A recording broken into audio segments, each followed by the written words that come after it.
And here we are live on the Potters Pickers YouTube channel. Welcome, everybody. This is Len. You may notice a significant difference in video quality today, and that's because I scored a new webcam. I had been using the onboard one on my computer, but today, while I was out picking at a garage sale, I found this new in the box. And that's what you're looking at me through is this. This is supposed to be for a television, like for doing like Skype calls or like Google TV. And I hooked it up, and lo and behold, it works perfectly. Best part is, got it for $1.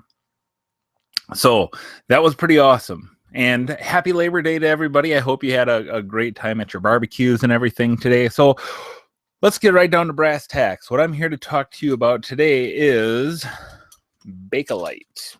And I'm dropping it. Got some Bakelite here and here. Well, some of it's Bakelite, some of it isn't.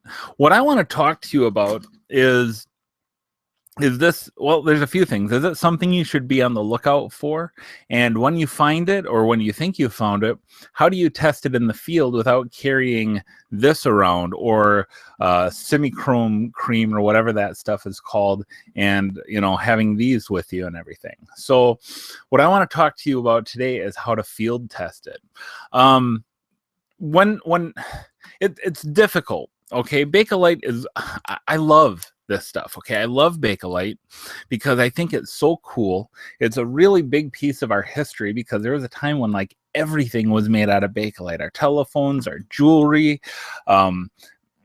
cooking utensils, things like that. And it's really interesting stuff. I actually found myself watching videos on YouTube about Bakelite, kind of embarrassingly. But anyhow, it's one of these things that you should definitely take the time to learn about.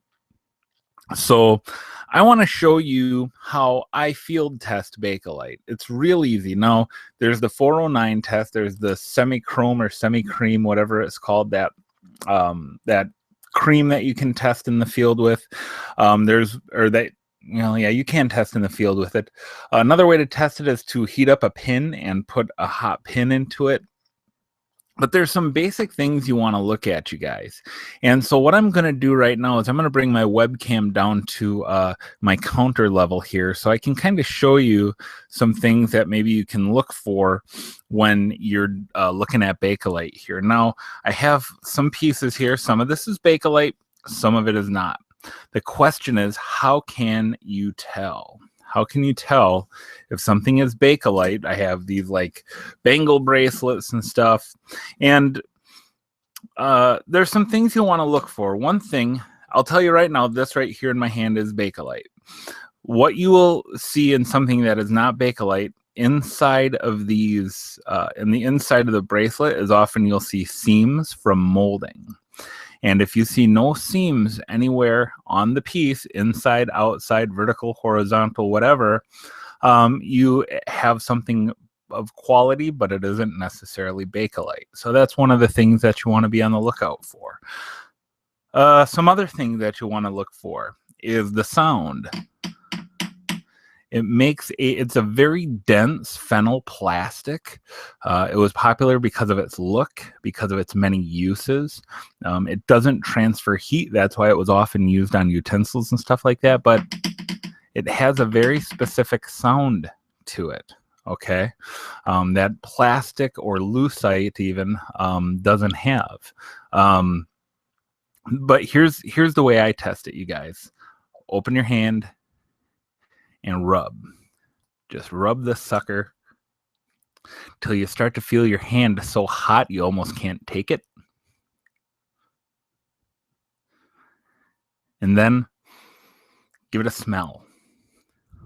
Bakelite has a very specific aroma, and that aroma is formaldehyde.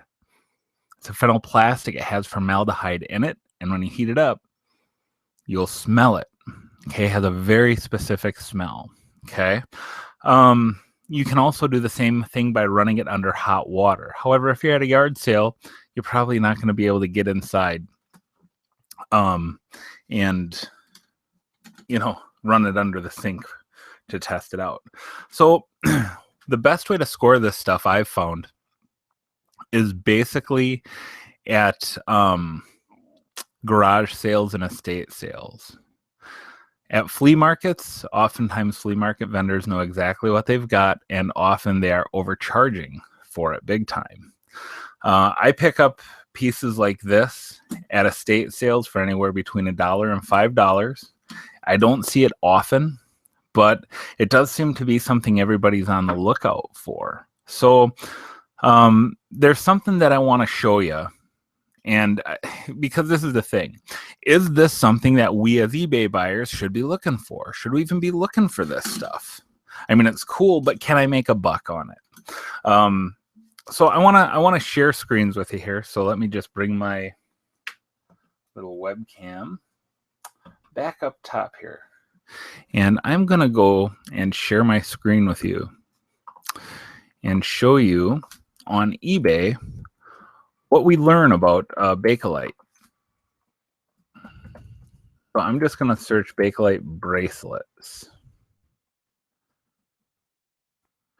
And the first thing I have to do is spell bracelet properly, right? So here's the thing. Let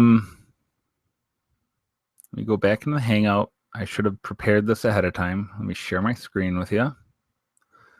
Share. There's my little infinity screen. And so here's what I want to show you is with Bakelite, we have how many listings for Bakelite bracelets? 5,426 listings. So this is a competitive area, and it's because of YouTubers like myself who come on and talk about all the awesome stuff that they find, and then every eBayer goes out and looks for it. It's understandable. So the question is, is there a market for this stuff? You know, is there enough demand for this kind of to support this kind of number here? Okay, so let's go ahead and take a look at completed listings. This is probably the most important tool that eBay gives us.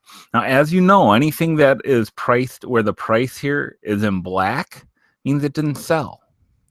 So we have to sort through some stuff. Here's some, no, these are plastic, sold for $14.99. And so the people, you know, tag their stuff as Bakelite, even though it isn't necessarily Bakelite. But you see, these Bakelite bracelets often aren't selling. Okay. We scroll quite a ways down here. And this is a set of 3. This is lucite. This isn't even Bakelite and everything. So you scroll down here quite a ways before you start to see some of this stuff selling.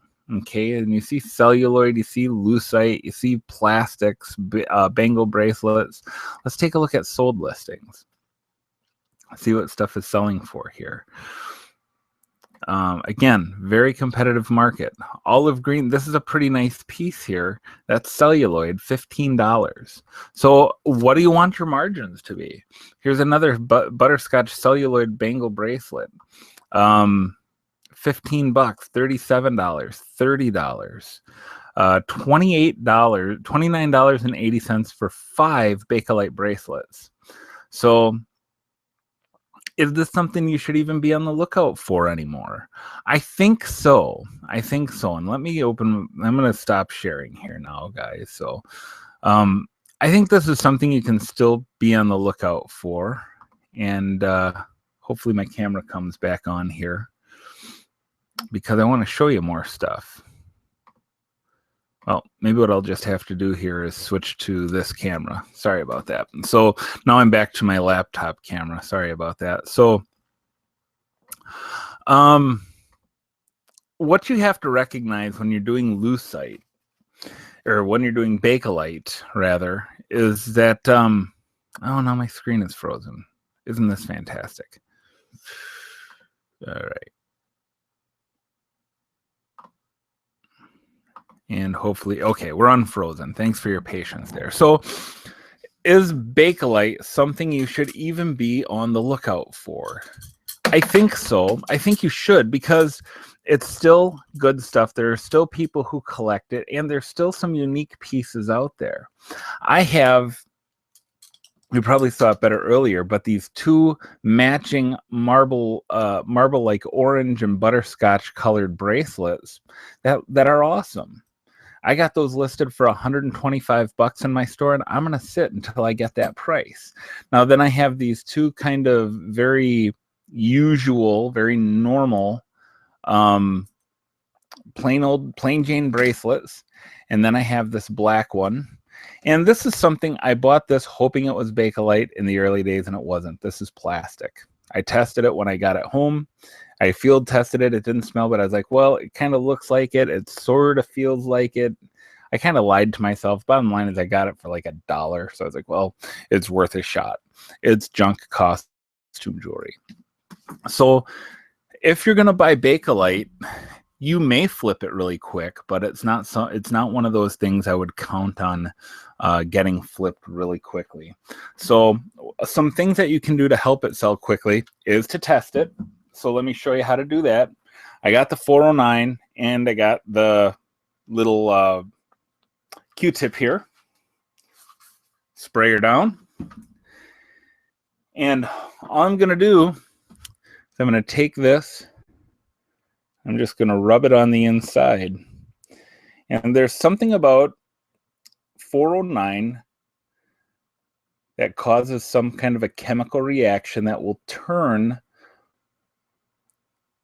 my Bakelite or my Q-tip a yellow color. And I'm not sure, there, you can kind of see it there. It's pretty yellow compared to the other side, right? So when you photograph that, what you want to do is list it as tested, take a photograph with, because people who are looking for this stuff, they want to know. So you field tested it. You have a degree of certainty that it is Bakelite. You get it home, you test it, you see that it is Bakelite, and you're going to take a picture of your Bakelite with this Q-tip. And what it's going to do is it's going to set you apart. You see all these pictures of the Bakelite on eBay that is listed right now. How many of them do you see listed that way? I think that it's an important point. I think that it's a key thing that could help your Bakelite sell more quickly. And that's what I would recommend trying. You know, it's a competitive market, so you got to set yourself apart. I think that's one of the ways that you can help yourself in that regard. So with that, I'm going to cut off this video. I'm going to try to figure out what's wrong with this $1 webcam that I got, and we'll see you guys later. Thanks for watching. Goodbye.